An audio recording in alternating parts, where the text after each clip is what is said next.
Cuando el estivo vibra en la ventana oval, queda una onda que viaja por la perilimfa, haciendo que la membrana basilar oscile, lo que hace que se cree una fuerza de cizallamiento entre cilios y la membrana tectorial.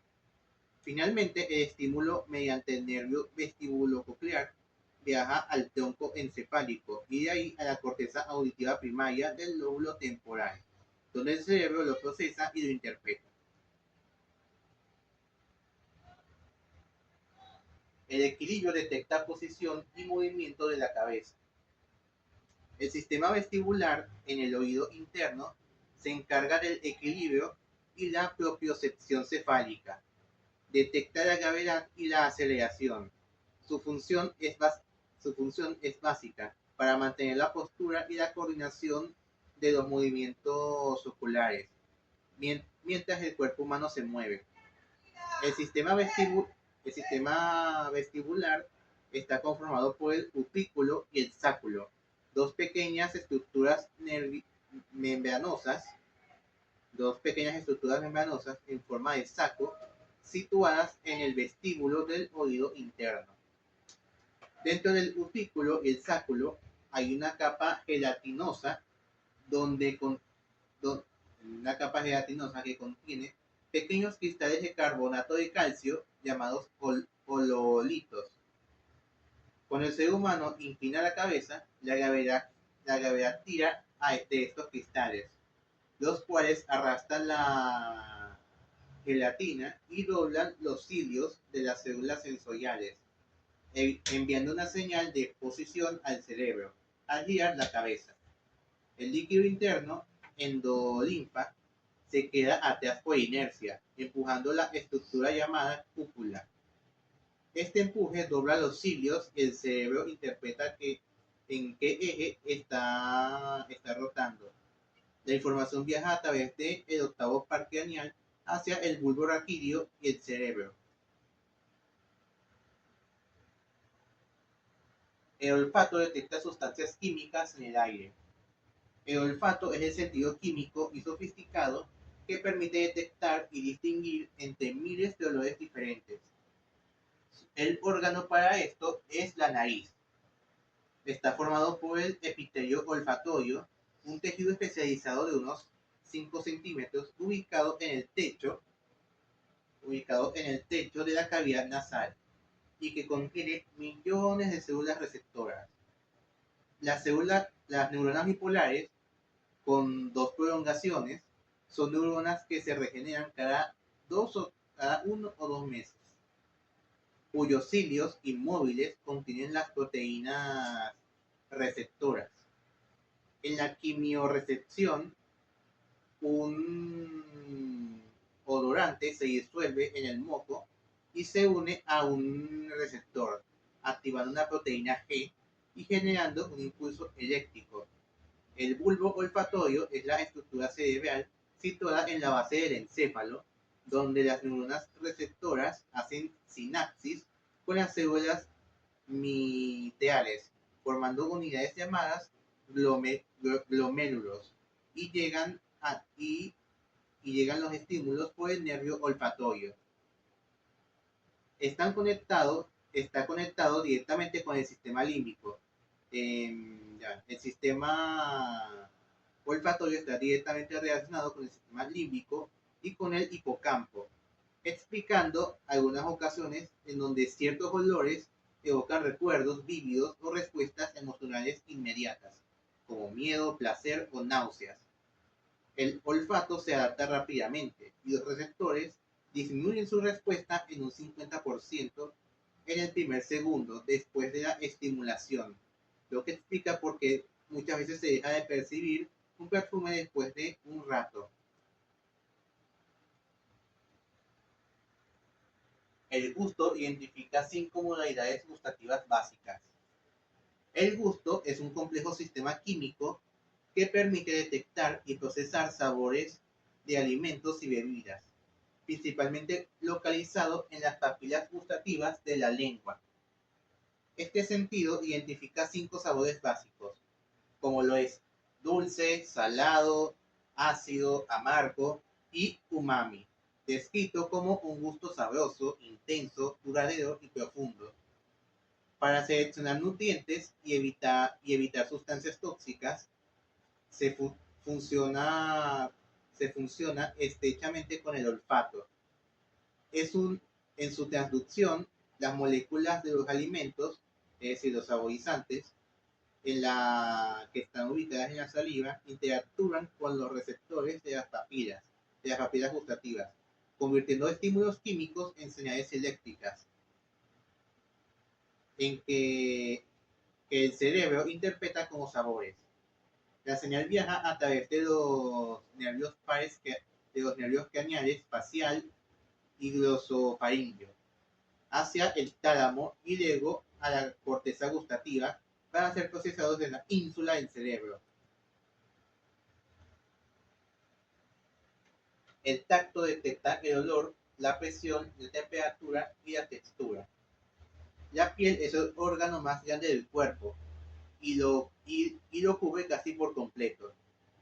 Sirve como una barrera de protección dividida en la epidermis, la capa más externa que contiene terminaciones nerviosas libres, es decir, que detectan dolor y la temperatura, y las células de Merkel, que detectan la presión ligera.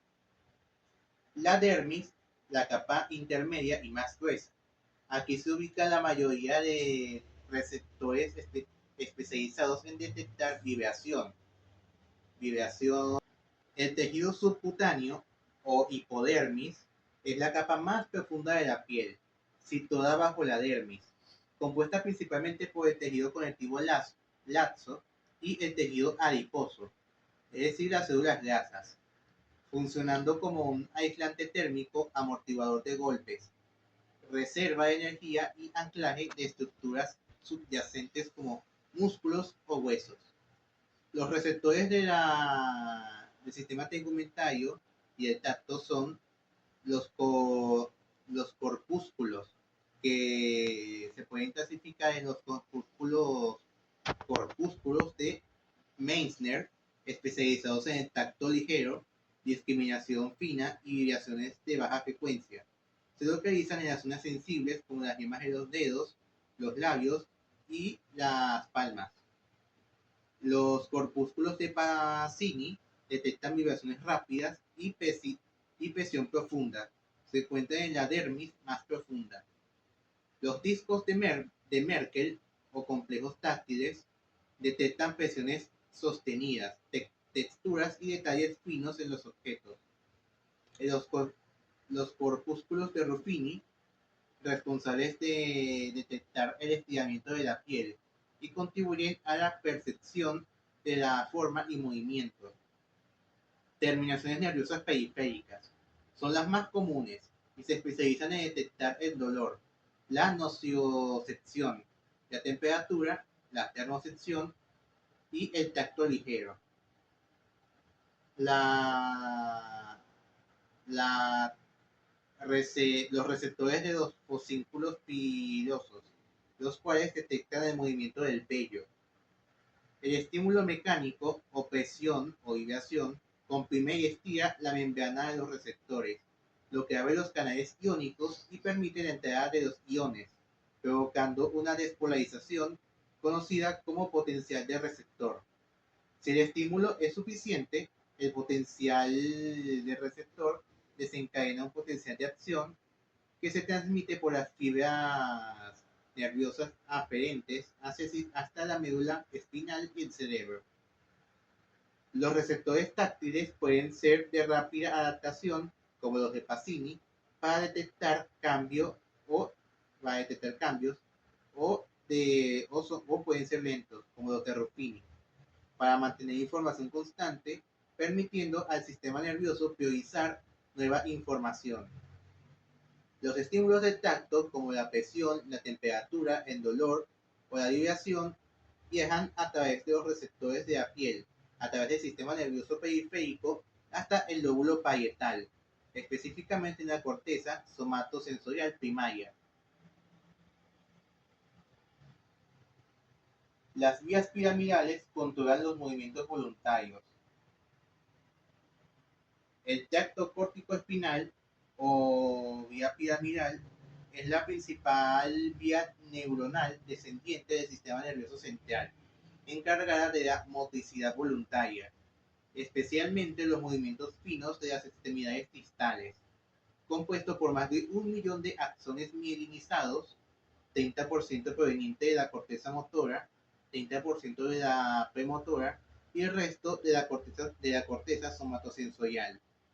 En el tracto corticoespinal lateral, es decir, el 90% de sus fibras, se decusa en las piramidales vulvares, descendiendo, descendiendo por el cordón lateral de la médula para controlar la musculatura distal de las extremidades.